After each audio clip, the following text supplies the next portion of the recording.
21st. Because Just Errol stay Spence ain't tuned want this tonight. fight. He wanted Just to fight stay 30. tuned tonight. Ben Israel will be here tonight.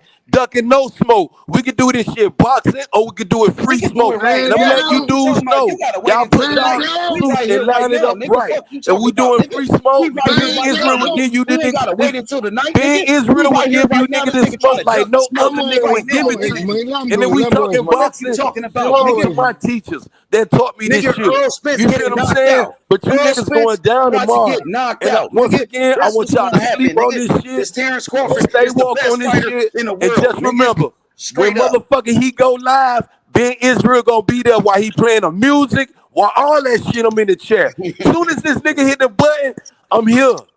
And I'm gonna be here till the nigga turn his motherfucking lights off, like motherfucking Bud Catfish Crawford lights gonna get turned Are you off talking about how Bud November the Crawford did 19th. Sean Porter? Just wait You for talking this about how shit. Bud Crawford did Sean Porter? How Earl Spence couldn't do How it to Sean motherfucking Porter? Kenny Porter did Sean How Earl Porter. Spence You Earl just said Spence it. went You 12 said rounds with how Sean Kenny Porter. Porter did Earl Sean. Spence went You 12 rounds you with Sean recanting on Porter, your nigga. statement. Y'all Nigga, just Earl remember. Spence gonna Tomorrow get knocked night, out. tonight, Earl Spence getting being knocked out, Israel nigga. want to Earl smoke from Spence getting knocked anybody. out, nigga. I ain't discriminating. November 19th, It's nigga. free Earl smoke Spence getting or knocked we out, talking nigga. boxing. Earl Spence about to get Free beat, nigga. smoke. Go over there Nigga, to Terence y'all Crawford, different free favorite smoke, nigga. platforms. 3 weight Tell them to bring classes. them over here Moved up to to Ben, 147 to to H go fight Money, Earl to Spence. Mr. And I DeZone. thought Earl Ben Spence was Israel the gonna be boogeyman, here. nigga. I'm ranting for 24 hours straight on this shit. Nigga, guess You what? nigga was That scared nigga of Earl Spence Undisputed. had eye We surgery. got Earl Undisputed now. Spence eye Fuck fucked y'all up. talking about. He got a fucked I up got a question eye. for Ben. I got a question for Ben. Eyeball soup gonna be served Earl November Spence the got a fucked up 19th, and the eyeball. retirement Earl party Spence gonna got be a dealt fucked up with eye, nigga. November the Earl 21st. Spence eye Just fucked up remember, already, tonight, nigga. Ben He Israel already gonna got a be fucked up in the eye, nigga. building. I got a He question He for had be Ben. eye in the surgery. building. Earl All you Spence Hey had a do Ben. is detached retina, get your nigga. facts together Remember and that pull up. detached retina, And nigga? I'm out this motherfucker. Nah, don't run, nigga. Hey Don't Ben, I run, fuck nigga. with you, Ben. Earl Spence had a I detached fuck retina, no nigga. no. Yeah, Earl Spence Yeah, I had, fuck he with Ben. I ran. fuck with He Ben. ran. But Ben He ran. He had no smoke. Ben said AJ was a fucking goddamn dog. And I got beef with him. Nah, he I didn't don't think say I AJ beef was a with dog. Nah. He don't fuck with okay. AJ. Well, okay. I think that was But, Kazi. all right. I got it. I stand corrected then. Ben did say that he was from Baltimore and said Yeah, that that was Tank fuck with Cosmic when I Duncan. had to cook his ass. I had to cook him. He said no, Ben said Tank was Duncan. Ben did say that. Nah, Ben said that AJ, like, I think he said AJ ain't got no heart. Ben said AJ ain't got no heart. He don't fuck with AJ. But I said about Tank. He said Tank. Yeah, Tank. Yeah, he said my homeboy was ducking. Yeah, because Tank is from Baltimore, and Ben said he from Baltimore. Yeah. And then Ben accused me of saying I'm from another part of Baltimore. But it's okay, Ben. You good, dog. You come up here Hey, and where talk Cassidy shit, at? Cassidy, you Where on you this at, motherfucker? He sleeping? The nigga passed out. I don't know. Let's go through the whole fucking goddamn whole thing. Fucking A. I go ahead. Yeah, go through everybody that's on the fucking panel. Go ahead. You can ask him. Go ahead. It's on you. Okay. Anybody on the panel think that fucking Bud or Terence Crawford ducking? I don't see none of them ducking. Yeah, they fighting each other. How could they be ducking when they finna fight? Ain't no ducking when they about to fight each other, bro. Let me talk to this. Nah, they ain't ducking. So anybody want to say somebody ducking, I don't agree with that. Another thing they're saying is how it's going to and it's going to be a 50. I agree with that. So I say that to you. They got the Canelo Triple G weigh in today. Damn, nobody even give a fuck about Canelo versus Triple G right now. That's crazy. Ain't nobody even talking about that shit. Today is Friday, niggas. The weigh in, and niggas still ain't excited about that shit. Trash. It's like going to goddamn McDonald's and you get an order of old ass fries or a damn cold steak. That shit overdue. Hey, but the Spence and Crawford announcement, really overshadowed this Canelo and Triple G fight. Since they announced Spence and Crawford. Canelo and his beef and his tainted meat. Hey, ain't nobody talking about it for real. Like everybody's talking about Spence and Crawford, and Canelo's supposed to be the face of boxing. That's what everybody say, but it's his fight week, and ain't nobody talking about it. Ain't no excitement. Let it be Spence and Crawford fight week, nigga. Everybody be talking about that shit, nigga. We already talking about it. H-Money, there's some other channels talking about it. It ain't got no traction on it. I mean, I really don't watch other channels. If it ain't one of my niggas that come around me and come fuck with us, I don't watch it. H-Money, you right. If it ain't one of us right here, I don't watch it. If it ain't my boy, H-Money, you right. Yeah, if it ain't my niggas, I don't watch it. I'll be honest with you. I might watch a few like, I ain't gonna lie, I might look at what Blue Blood talking about. You know what I mean? I'm gonna look at what Blue Blood talking about. You feel me? And there's a few like, but that's really I watch the Rise podcast to keep up with Tank Davis and what they doing over there. You know what I mean? Yeah, but I really don't watch too many channels. Like I watch the people that come here. My niggas traction on that shit, yo. It ain't no traction on that shit. No, it ain't no traction on that shit. They try to build I watch my niggas that show up right here. No, my niggas that support me, I support them. What's up with it? This shit is real, yo. I fuck with it. I don't even go into the Raw podcast no more. I fuck with you because this is the real shit, yo. That's how I carry it. Oh yeah, appreciate it too, bro. We do this shit every day, man, and we growing, man. Every day, yo.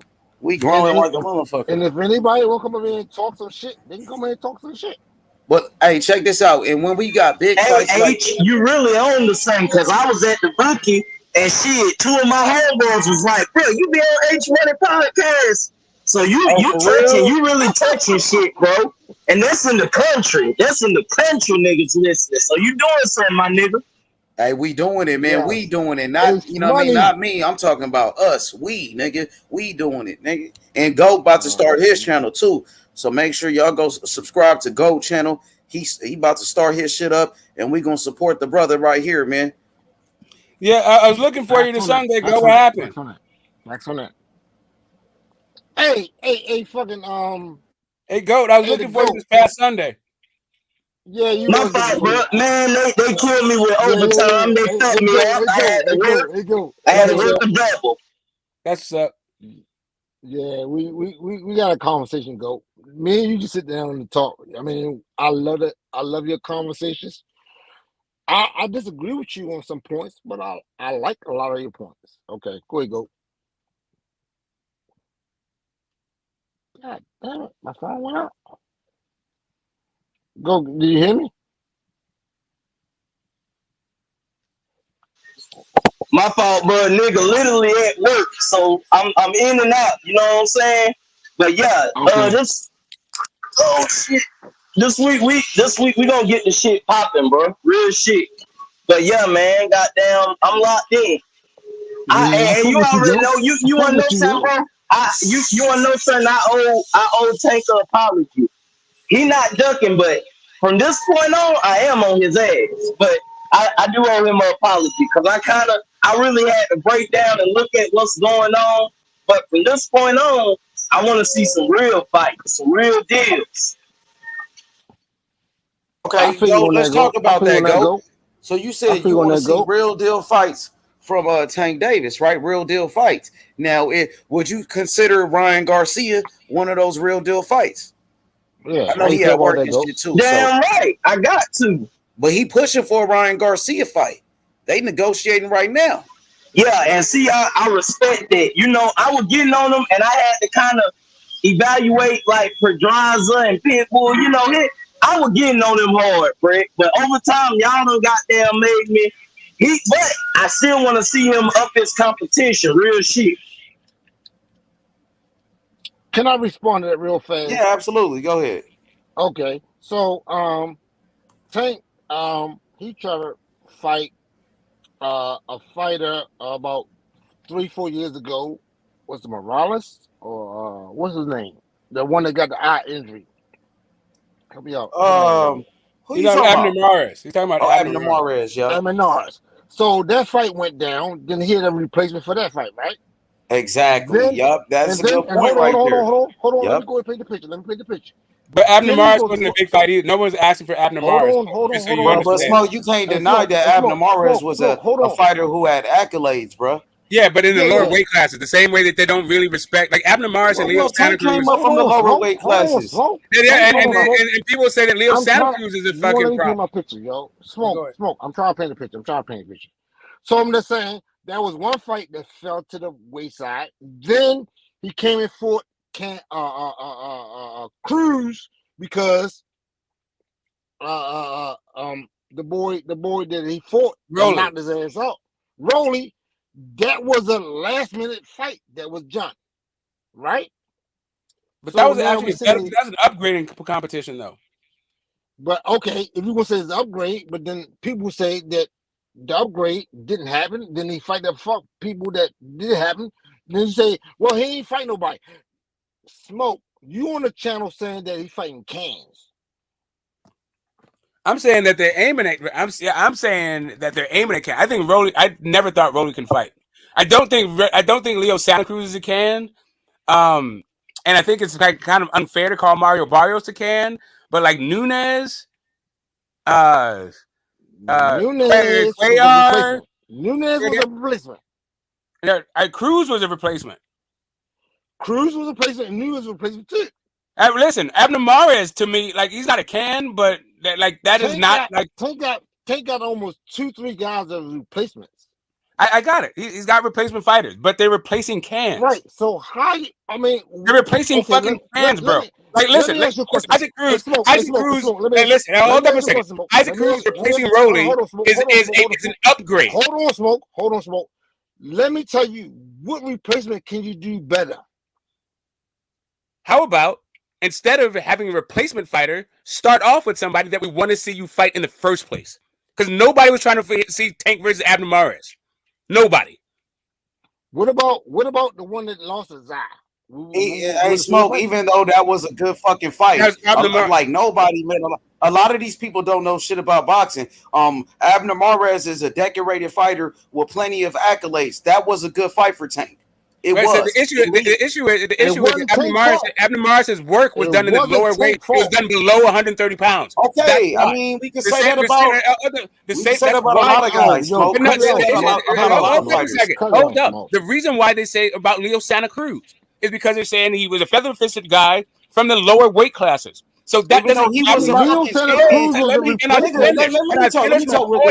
Let me go for a second. The issue with Abner Mares. The issue with Abner Mares was they were trying to make the fucking Tevin Farmer fight, and Tevin Farmer was a champion in that weight class. That's why people didn't want to see Abner Mares. Okay. God. Let's Smoke. Motherfucking Leo Santa Cruz was a champion at that weight class 132.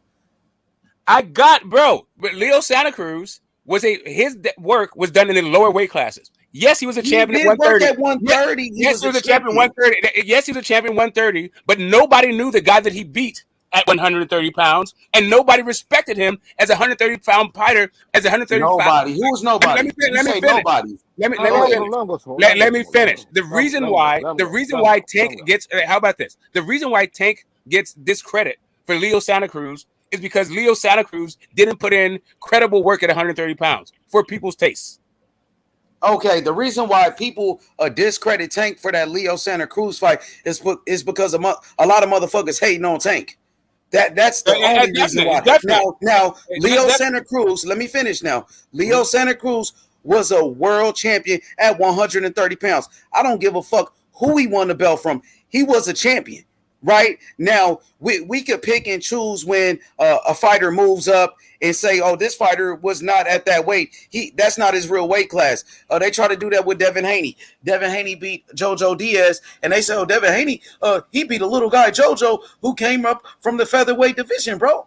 But at the same time, that was still Jojo Diaz who beat Javier Fortuna at 135 to become the mandatory. He won the title eliminator to become the mandatory to fight Devin Haney. That's the reason why Haney beat him. Same thing with Errol Spence. He beat Mikey Garcia, who's a 4-division world champion, like Leo Santa Cruz. And they say, "Oh, Mikey Garcia wasn't a welterweight. That wasn't his real weight class." But Errol Spence beat his ass, and Errol Spence gets credit for doing it, bro. You got to give these guys credit. So here's the thing. I just the other day you were just talking about we had a discrepancy on who Comey beat to become champion, and you're like, who did he beat? That guy wasn't fucking anybody. Hold up a second.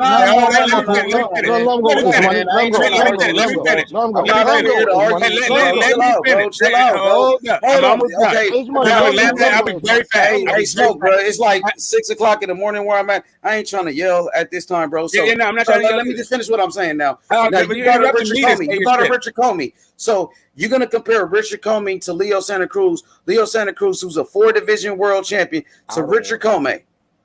Right. So what I'm going to compare is when you talk about it, when you give a champion fucking respect because he's a champion versus because of who he beats. Leo Santa Cruz, you could say that the guy is respected for his career, but we're talking about why he wasn't respected at 130 pounds. Okay. The reason why he wasn't respected at 130 pounds was because of the guy that he beat. Okay, perfect. Thank you for saying that. Now, does people give Lomachenko credit for beating Richard Comey? Yes or no?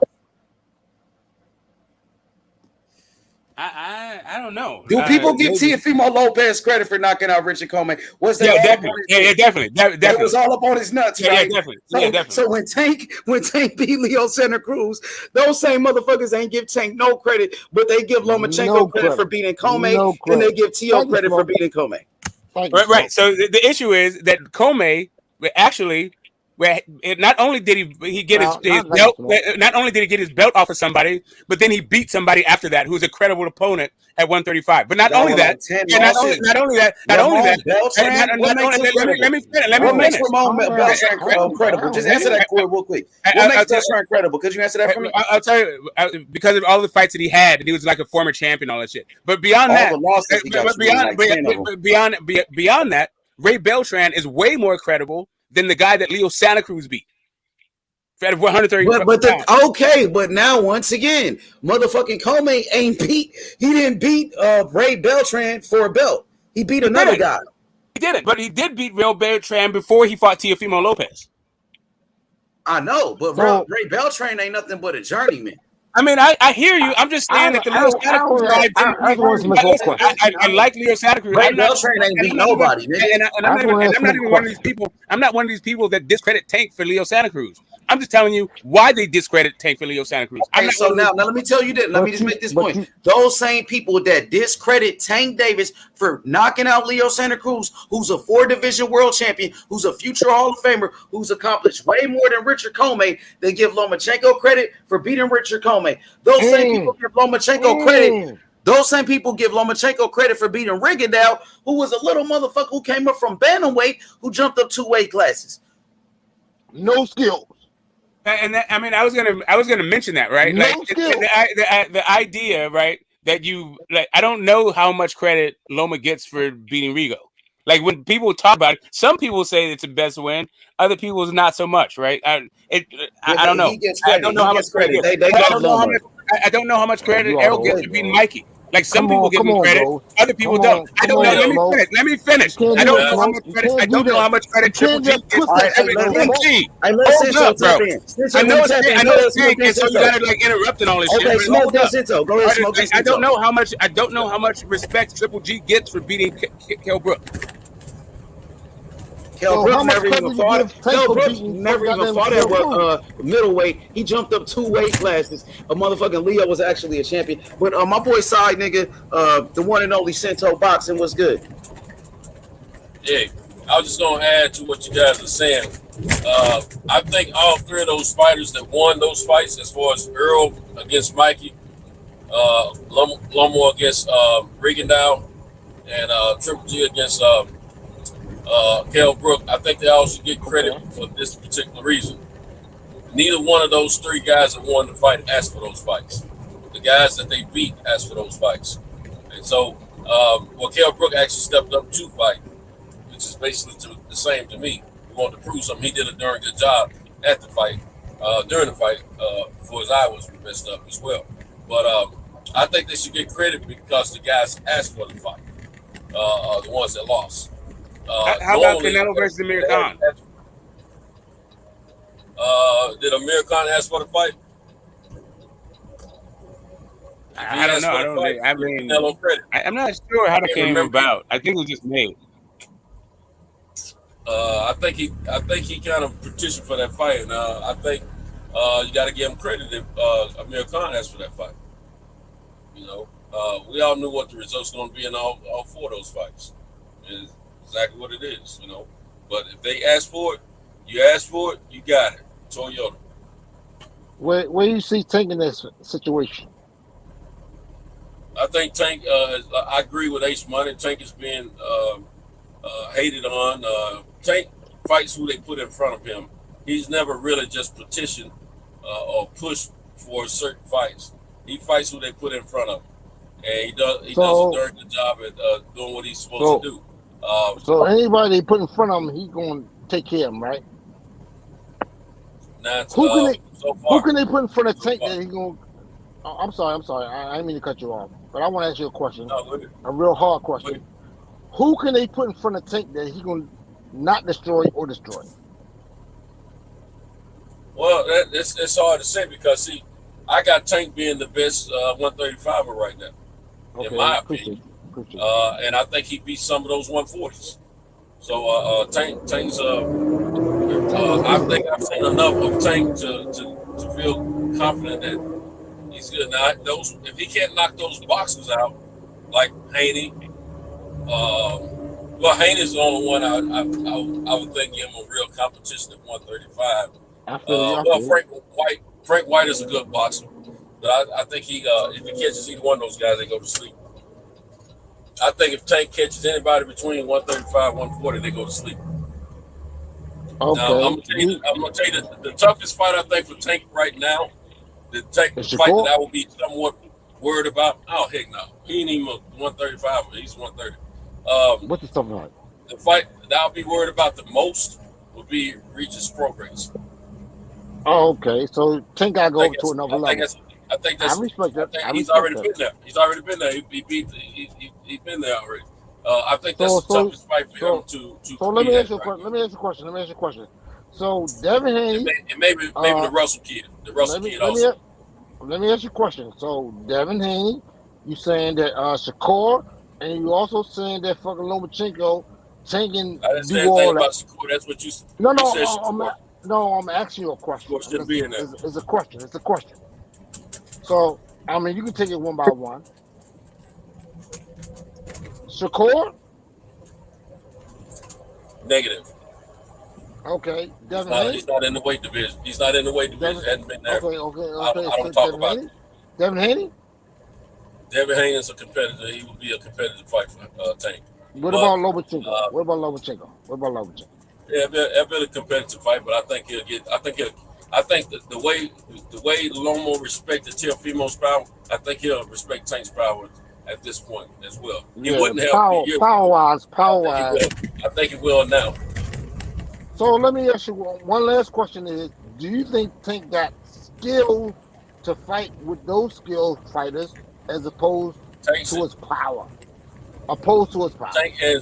Tank is a very, very, very good boxer. Good point, Santos. I ain't mean to cut you off, bro, but you make a very good point. Give him more credit. Yeah, they don't give him enough credit, and that's why he keeps on taking these guys out. And another thing, and the fighters themselves, they know how good Tank is, and they know how skilled he is, and they respect it. And they tell us all the time, and we still don't listen to it. I respect that. I think it's just a matter of time. I really think that him and Devin gonna be the fight. We gonna see. We gonna see because that's another fight that I really think. Let's talk about it. Let's talk about it, bro. Let's talk about it. That's the biggest money fight. That's the biggest money fight at 135 that can be made right now. You got the undisputed champion of 135, and then you have the face of 135. Because Tank is still considered the best 135.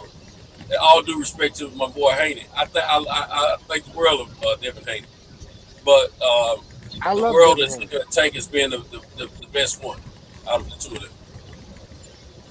Okay. Go ahead, let my man go. Go ahead, go. I just want to see the fight. Hell, I really do. I think that's a 50-50 fight. That's power versus slickness.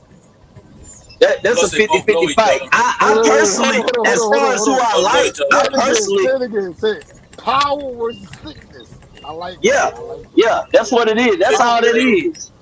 But the thing is, you make a good point. Hey, you make a good point, Santos, because you want to know something, man. I've been really watching. I've been watching. Bro, listen. I'm about to explain. I've been watching Tank, bro. I'm about to get this man his flowers. Tank can fucking box. Tank can really, I think we get so enamored in the power, we don't see the setups. We don't see the footwork. Right. I don't and you know what? Anybody who know me on this panel know that I'm gonna be consistent and I'm gonna always keep it real. I'm not gonna say I slept on Tank. I'm not gonna say I slept on Tank, but I didn't give Tank enough credit. Tank is dangerous, man. Yeah. I would prefer. I think that Shakur would have a better chance. I think Shakur would have a better chance than Devin. I got beating both of those guys. Guess what? Tank not only dangerous, he dangerous than a motherfucker. Exactly. Oh yeah, that's what all these people, when they were just talking about how it wasn't a 50-50 fight, like I was like, I don't understand how you don't have it at least fucking 50-50 against Tank. Like people just saying like Shakur gonna fucking win or Devin's gonna win. I'm picking Devin. Hey, Smoke. You see who on anybody who on here know I fuck with any. Oh, go ahead, Smoke. I'm sorry. No, I was gonna say I'm picking Dev. I'm just saying I'm picking Dev, but I'm picking Dev because I see Tank get distracted in fights, not because Tank can't fucking fight or he can't box or isn't able to turn the fucking lights out on any fucking body at 35 or at 30 or at 40. Okay, go ahead, respond, my friend. Go ahead. Devin is great. Devin is one of the best boxing technicians out there, man. Hands down. Yes, he is. He definitely is. He's definitely a fact. But the thing about it, he will have to not only show his great boxing skills while he's fighting Tank, he will also be playing dodgeball all night long through that fight because Tank is very smart about being patient, taking the punches, and seeing the openings where they are, and timing them and catching the person and laying them down. He if Tank, if he realizes he got a chance to knock somebody out, he's going for the knockout. He'll give up a few rounds to go for the knockout. But if he see he got to box you, he will box you. Pitbull, one hand. So you saw that, right? Okay. Oh, yeah, okay. Yeah, go ahead. The man fighting one hand. I noticed I knew his hand was hurt. Yeah, don't have one hand against Devin Haney because they ain't gonna be the fucking same thing. It won't be no Pitbull crew. Go ahead, Smoke. Go ahead, Smoke. Yeah. No, he needs two. He needs both hands for fucking Dev. He need two hands for most everybody right now. The ones he hadn't fought already. Pitbull too. But I mean, I think if he hurt his hands in his Pitbull, I think his feet are good enough that he could still beat Pitbull one hand. Yeah, no, he just showed. I think his feet are good enough to do that. Again, if you have to. Yeah, right. So like, I don't think his feet are good enough for. Like Shakur. I think you probably need both of your hands for that shit for that fight. I think you need both of them hands. See, the extra part of Shakur, which I don't really like to talk about him and Tank fighting, but if we're gonna talk about it, the thing that's great about Shakur, they all have great boxing skills. Devin Haney, great boxing skills. Shakur at 130 coming up. Boxing skills, but Shakur is probably more elite with his boxing skills than those guys are to me because at 135 we don't know what Shakur gonna do. No, we don't know. At 135, we don't know. This is what I'm saying, bro. This is what I'm saying. I'm listening. The man, we just talking about boxing skills. Take the weight division out of it. Yeah, we talking Shakur doesn't get hit. That's how good he is. But at 135, it's another level. No, not when you have the ability to make a person. It's another level. It's another level of competition. Like the idea, like the reason why you don't get hit. Yeah, but James Tony went all the way up. James Tony went from middleweight all the way to the heavyweight and still was making people miss. But he also got dropped. But he also got dropped before he got there too. He got dropped along the way, right? Yeah, he was also a lot bigger. Yeah, we're not doing that. We're not doing that. And people said. Also, people said that Mike McCallum got robbed. Like there was a draw along the way. He got dropped along the way. They gonna say all that dumb ass shit. That's right. He got middleweight. He left middleweight. No, calm down. Well, all I'm talking about is at the end of the day, 135. My friend, listen. At 135, Tank Davis is a beast, and I ain't taking no discredit to Devin Haney for having all the championships. I ain't gonna do that. I want to see them fight each other. So I ain't doing that. So I mean, you can miss me with that one. I don't want to do no MO3 thing, but I will say this to you. When they fight, there you go right now. When they fight, it's a good thing. Who else coming to the chat? Let me see who's coming to the chat. Big things on H Money right now. Everybody hit the fucking like button. Everybody understand TNT in the building. And guess what? When I'm in here, talk your shit. So here we go. Go ahead, talk your shit.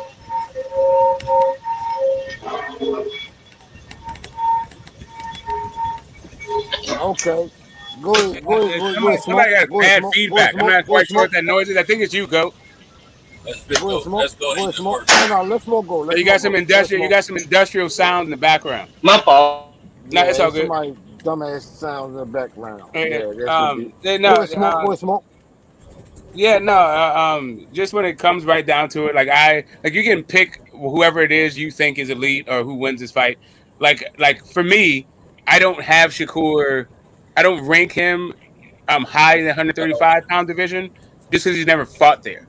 I can kind of if I imagined him at 135 pounds, I don't know that I have him beating Tank or Dev, even if I were to imagine that thing, right? But that's just me. I don't think that it is unreasonable for a boxing fan to think that Tank knocks both of those dudes out because Tank is a fucking beast. I just don't have it that way. Okay, I feel you. Go ahead. Let somebody else go ahead and respond to that. Anybody else want to respond to that? Ain't nothing to respond to. He just spoke truth. No, he said what he had to say. Okay, see, I don't understand why we can't have a conversation. The man said what he said. You don't have to agree with him. You just gotta go ahead and say somebody else gotta say something that you don't agree with. Well, because he's got Shakur. He's got Shakur as the guy, and like for me, like that's not like Shakur is nice with it. He's just not in a different division and all this other stuff. But it's not that. It's still not unreasonable to think that I can imagine Shakur being bigger and also getting a better Tank and Dev. Like I can. It's not like I can't imagine that situation. It's not like I can't imagine that happening, right? No, I wasn't saying Shakur beats him.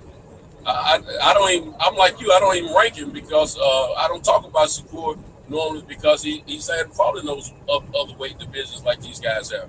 But I figured if we gotta talk about him, I'm going to look at the skill for skill. I think Shakur, out of the three of those guys, have the best boxing skills out of the three of them. I'm looking at. For me, I don't. I think Shakur beats both of them. Don't say nothing. Don't say nothing, Smoke. Please don't say nothing. I think Dev has better. I think Dev has better boxing skills than Shakur. Yeah, I think he's the most. I agree with Smoke on that one. I'm gonna tell you why I say that. I disagree with that. I think Shakur got better skills than both of them. I think Shakur got some good better. The reason I say that is he doesn't get hit as often as Dev. And Tank will let you hit him. Right, but that may be a function of the guys that he's fighting, not his elusiveness. I think because I saw Oscar Valdez make a fucking put a clinic of straight rights on that dude's head. Yeah, that's Shakur. Who had more cleaner shots? Kambosos or Valdez? Hold on. I guess. Right. So I think Valdez. I think Valdez landed cleaner shots than Kambosos. Valdez definitely landed cleaner shots. Smoke. Valdez looked like he never held a championship. When he fought Shakur. He looked like he never had. I also think Kambosos packed that shit in halfway through. I think he packed it in. I really think Oscar fought that whole fight, even though he got his ass whooped. But I also think Oscar's a better fighter than Kambosos. Like that's the other part of this whole thing. That's what I'm talking about. Like level of competition should be taken into account. You can't just go like one guy gets hit less and take the opposition out of it. To me, that's the point I'm making, Smoke. To me, Devin Haney has fought better opposition than Shakur Stevenson. Hold on for a minute. He should have. He should have. Just like Errol Spence is everybody's talking about Errol Spence right now. Yeah, but the thing, Shakur's been in two different weight classes though, at this point. But Shakur's been in two different weight classes. Should have different competition. It is two different weight classes. Hey, go. Say your question. But look, I'm gonna tell you, when it comes down to those guys, overall throughout their fights, to me, Shakur gets hit the least, and that ain't by osmosis or because he's in a certain weight division. Because everybody else is getting hit in that weight division, it's because his skill level is like that. Pernell Whitaker didn't get hit much of his career. James Toney until he slowed down. He didn't get that often. You know, I mean, these guys. I'm looking at guys that are standing in front of you and just make you miss. They don't have to jump around and use up a lot of energy. They stand right in front of you and make you miss. You know, I got it. But both of the guys that we're talking about, all of them have that ability to stand in front of you and make you miss, right? Both Tank and Devin Haney and Shakur. Tank takes more punches than I like to see him take. I mean, I got you. I got you. I just want to go. If I could just finish my point. All three of those guys have that ability to stand in front of you and have you miss, right? They all have that kind of elusiveness. At 126 pounds, Shakur was not the least hit fighter at 126 pounds. He's the least hit fighter at 130 pounds. These divisions things, these matter, right? So I'm not saying that he's not elusive. I'm just talking about his comparative elusiveness to these other guys, to both Devin Haney, and really it's about his overall skill. We just looked at one aspect of the skill, his elusiveness, right? When it comes down to all around boxing skills, the reason why I have Devin Haney it's because of the way that he's been schooled. He's been schooled to take away what the other guy does. That's not the way that Shakur is schooled. To me, that is a different skill. It takes more skills, and it's a better skill. It is. Okay, Smoke. But I'm gonna say I like to ask you this. So I've only seen. Well, I tell you this. I've only seen Shakur hit more often than I like to see him get hit. In Smoke. I'm gonna rebuttal in about 20 minutes when I get off work. Hey, bro. I don't understand what you're talking about. 130. I'll be here. Go. If the stream is here, I'll be here. Go ahead. I don't get that. One particular fight. I don't get that. I don't get that, yo. One particular fight, but he wasn't. I didn't see him hurt. And fucking Devin Haney, two different weight classes. I don't get that one. This is what I get. What are you talking about the weight class? You're talking about the skill level. Hold on. No. Hey, yo. For real. This is what I get. Devin Haney got his shit he gotta go do. I put this fucking goddamn clause out. This is what I said.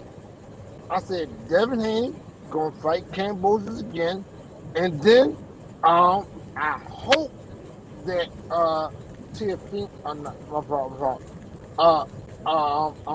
the boy Ryan Garcia fight fucking Tank, and then I wish that this is my fucking goddamn.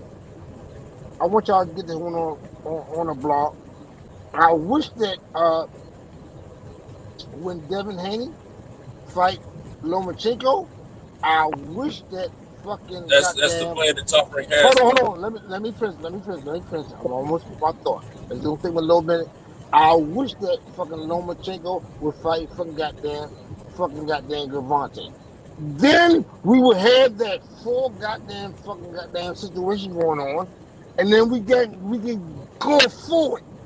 It might not happen because Memphis just ran, and I don't know who ran from. Everybody said somebody ran from somebody. I don't know who they ran from. I still don't know. But I will say this though. I will say that at the end of the day, for 2023, Devin Haney will fight Gervonta Davis. And that will be the biggest fight, like the fight we got right now with Errol Spence and Terence Crawford. That's a big ass fight. And it is. None of y'all dumbass niggas who was saying that what will happen. Hold on. Let me finish, nigga.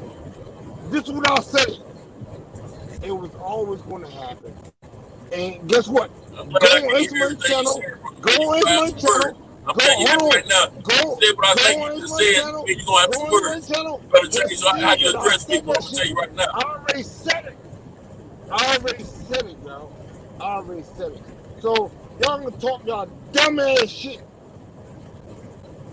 I'll put it like 5 days before. That's why them young cats were ready to crack your head last week when they were getting on your butt because you always talking out the side of your neck.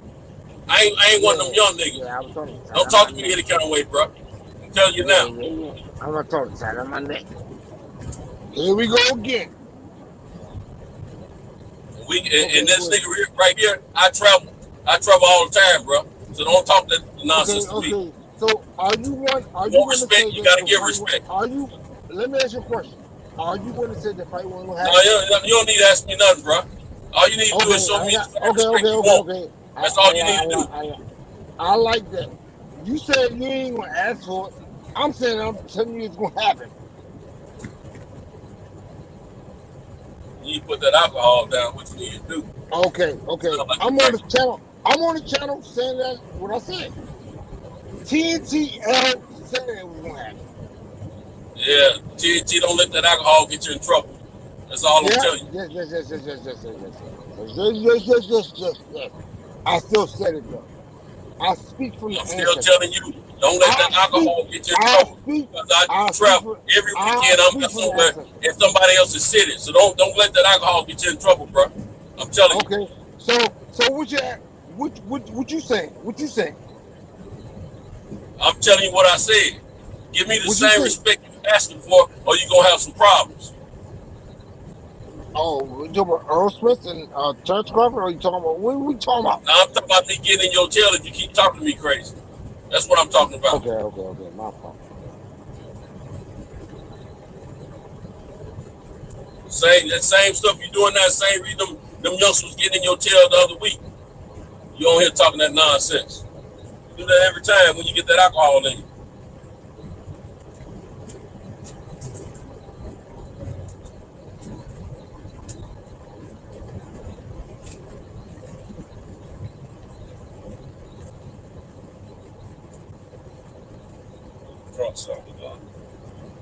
Yo, damn, what happened?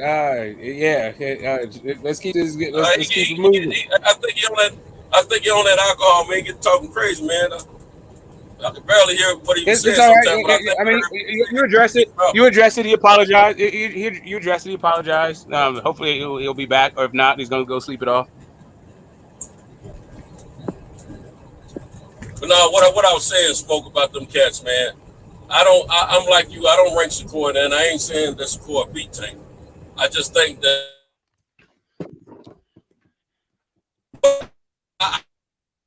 But from what I've seen thus far, I just think the kid's skill is just great. I think all three of their skills are really great. I think they're above their peers when it comes down to all three of their skill levels. But I just think that this kid Shakur, man, I just hadn't seen him really get hit with that one fight, man. And that's the fight that he'll apologize, you know. And I didn't see him get hurt. I just saw him, you know, get time. And the guy was much bigger than him, a lot bigger and longer and everything. And I think the guy was and he's not a bad fighter. And he's also not a bad fighter either. He's a good fighter. But I think that level of competition, level of competition should be taken into account when you make this kind of statement about he doesn't get hit that often. And I don't mean that Devin just get hit all the time. That ain't what I'm saying. I've seen him take I got it. But what I'm saying is he's definitely. I feel like he's also taking more punishment. I wouldn't disagree with you on there. I'm just saying he's taking that punishment in higher level competition fights. I don't disagree with that. Right, so it's just kind of like I think that when Shakur gets in there with that same kind of level of competition, then Shakur might get touched up the same and the same amount, right? The same kind of ratio, the same kind of percentage as Devin Haney or Tank. Right. Yeah, it could it'd be great. I think the world of all three of these young men, and I'd like to see them get all they want out of boxing. As much as I want to see the fight between Devin and Tank, I have so much love for both of them. I really don't want to see them fight because I don't want either one of them to lose to the other. If you get what I'm saying. Yeah, no, listen, I've been watching boxing long enough to feel this thing. I still get pushback from people. Like I was talking to a guy. I was on a panel yesterday, and I was getting pushback because I am both a Spence fan and a Bud fan. So I am going to not be that upset if Bud wins, right? Like I'm going to be like happy for Bud if Bud wins. I'm not going to be like that dejected. but I will be set. No matter what, it's a win-win for me and a lose-lose for me because whoever loses, that's my guy that's gonna lose. Whoever wins is gonna be my guy that wins, right? So it's just kind of like some of these fights are like if you watch boxing long enough or if you like enough fighters, then this will happen to you. Yep. Like the Sugar Shane Mosley versus Floyd Mayweather, that fight's gonna happen.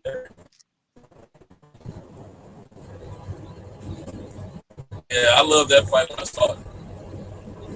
Yeah, but I didn't like.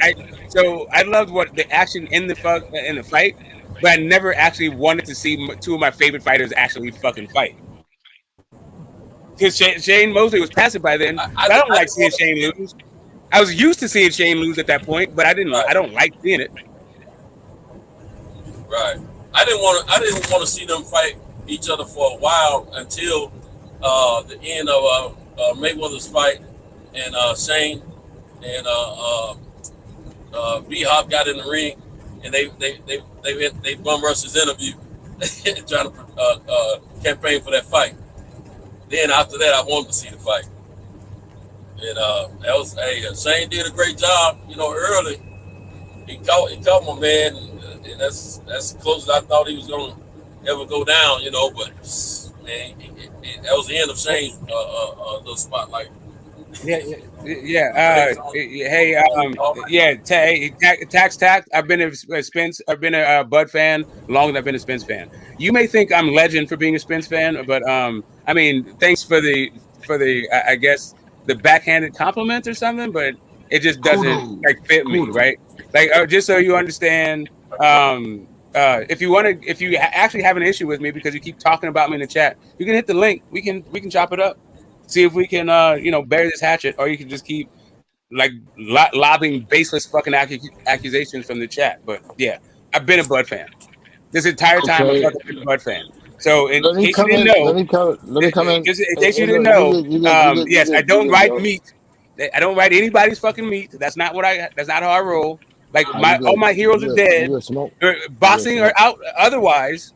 And yeah, I've been a Bud fan. You good, Smoke? So for all y'all niggas in the channel, you want to talk this shit? You want to come in and fuck with us? Fuck with us. We right here. Hit the link and come in. That's what I say. Great. Yeah, it's all right. Like I don't bite. Like we keep it fucking. If you keep it good faith and fact based, we don't have to do insults. And I'm not just gonna start being rude and shit to you. Like it's all good. Come chop it up. Even if you have a problem with me, let's chop up this boxing shit.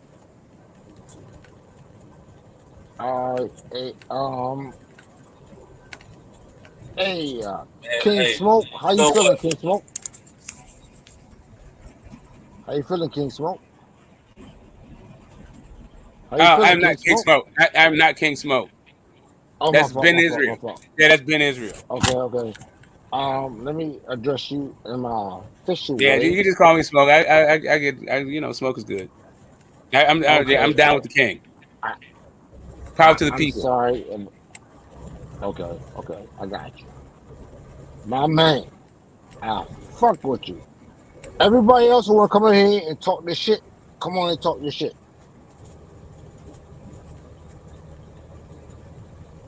I want to be down with the king. Okay, anyway. Yeah, man. This is going to be I'm glad that we're hearing good news about the fight happening.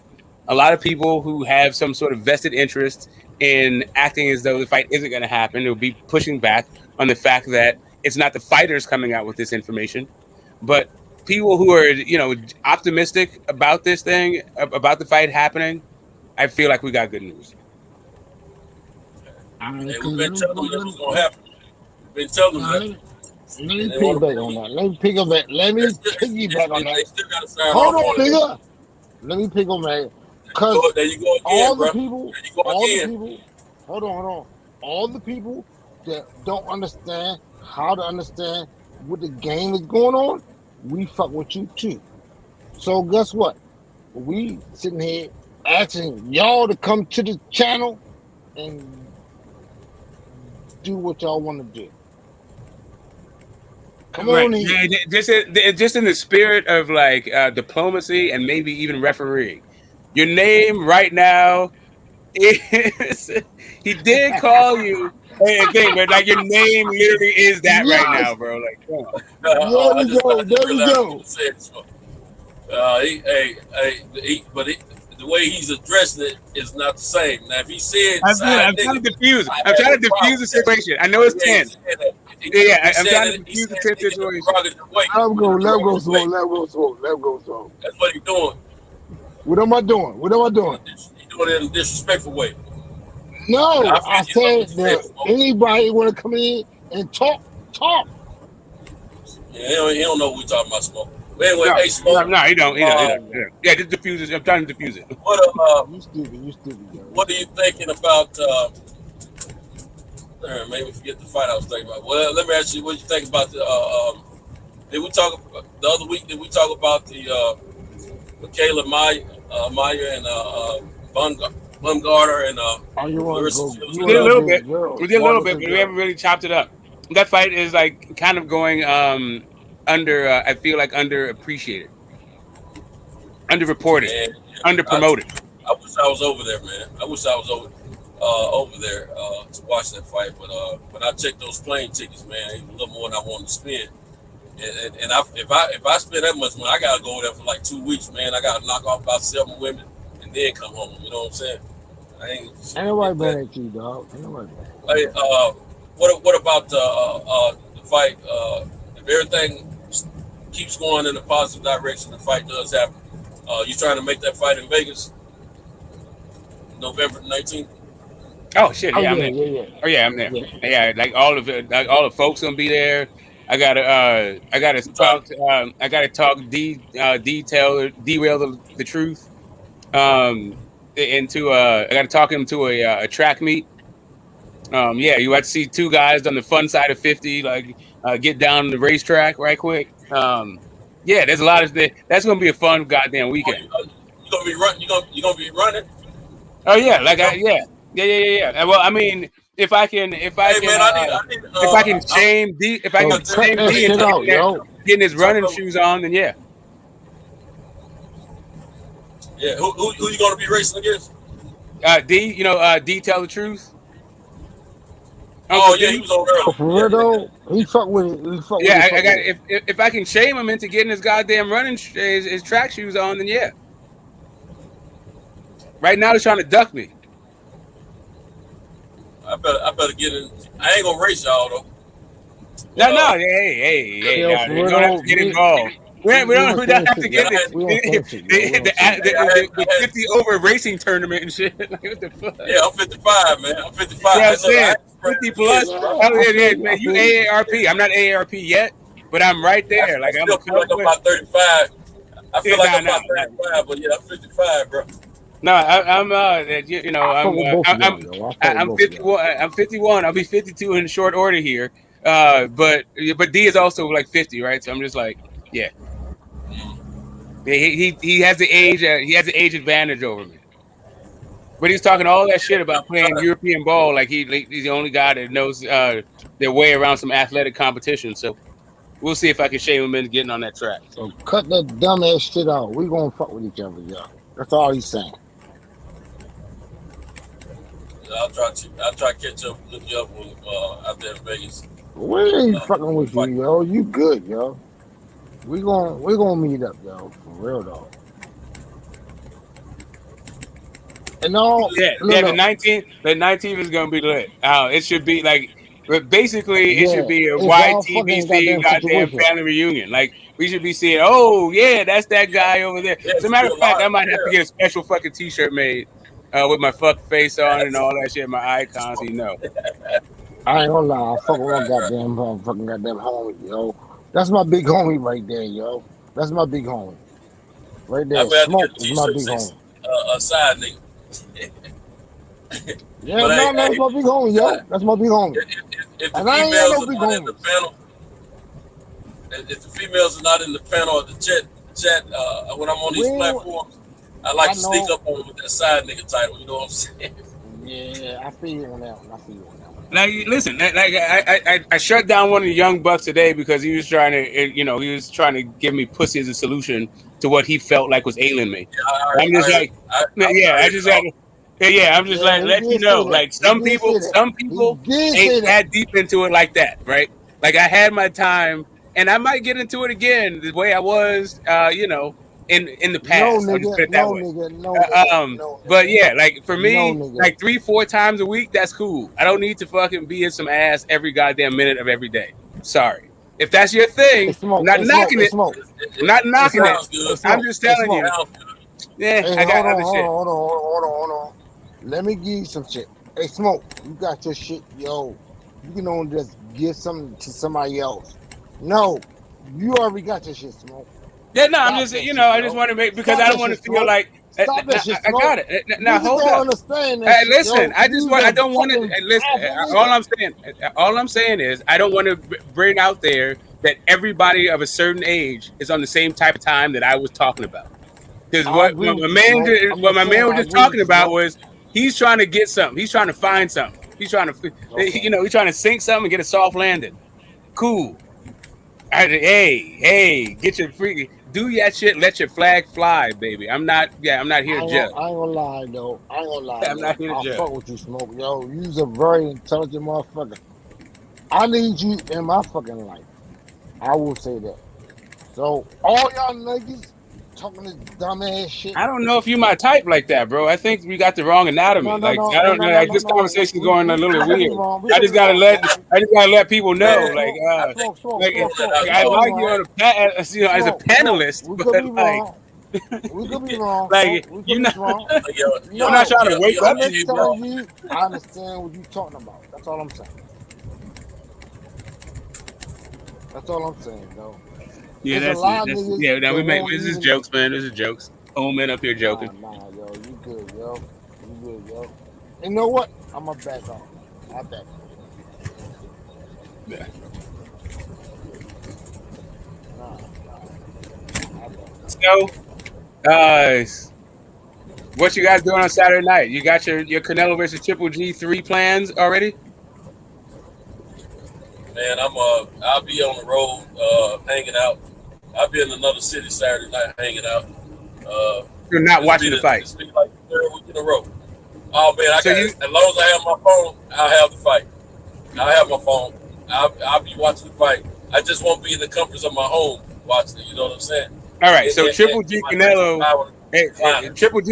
Triple G Canelo is see that shit on your phone, and Bud versus Spence is you're gonna be in the building. Hey, as long as God give me strength and breath in my body, I'll be Inshallah. There. Yeah, there it is. That's what it is. Lord willing, the creek don't rise. So as soon as those tickets go on sale, man, I'm punching mine. As soon as I'll be at that Wilder fight next month up there in Brooklyn.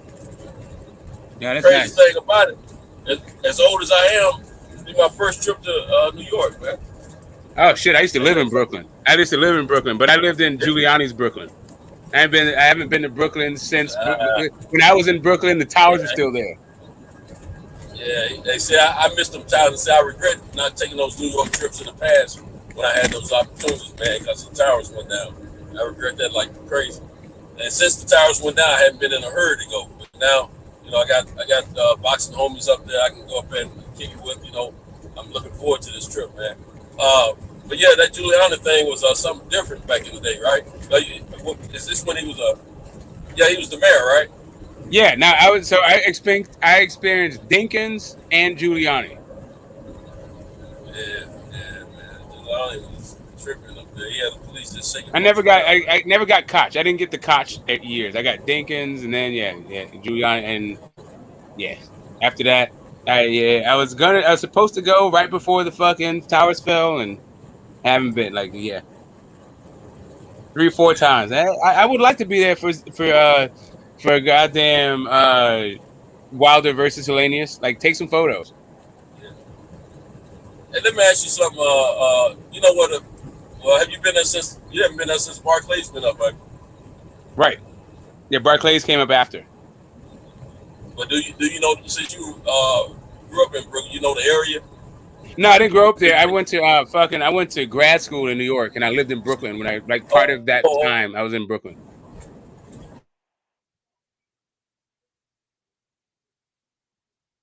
Oh, what happened? Where'd you go? Until I don't know. I think your internet went down. Let's see if I can catch up with the chat real fast.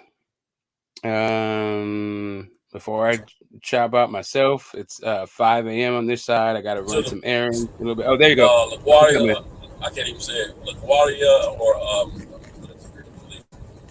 or JFK. Is LaGuardia or JFK? Or LaGuardia? I thought. Wait a minute. LaGuardia is in Chicago, isn't it? No, that's New York. That's JFK or LaGuardia, right? To Brooklyn. Yeah, those are the two like New York ones, and then you got O'Hare. Is it O'Hare and LaGuardia or JFK and LaGuardia? Like, I'm mixed up. It's been too long. O'Hare, Chicago. Yeah, O'Hare, Chicago. What's the other Chicago? It's not O'Hare.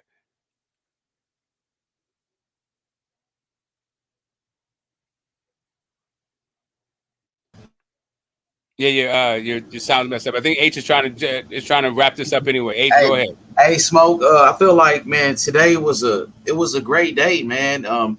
We finally get the fight that we want, the fight that we argue about every fucking day, and now the fight is here. The fight is gonna happen. Terence Crawford signed a contract.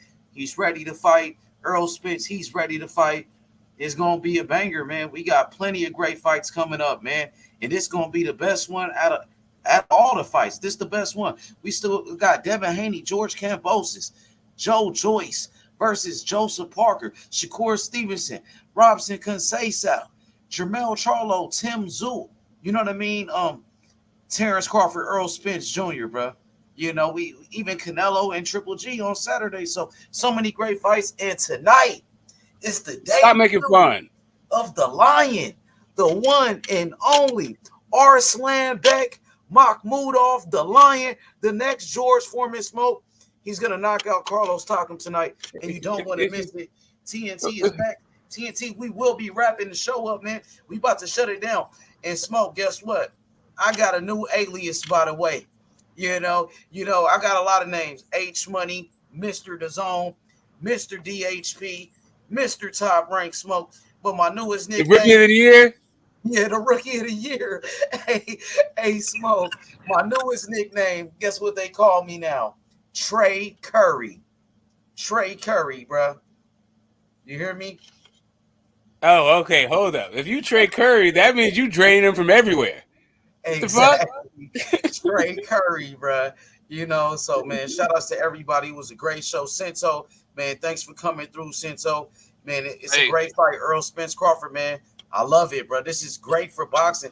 Boxing is on fire right now, bro. Yes, sir. So just listen, like, you got to stop making fun of Carlos Takam, right? Like, this dude gets knocked out all the motherfuckers. Like, leave the old man alone. But and TNT, hey, TNT, you're black cracked, homie.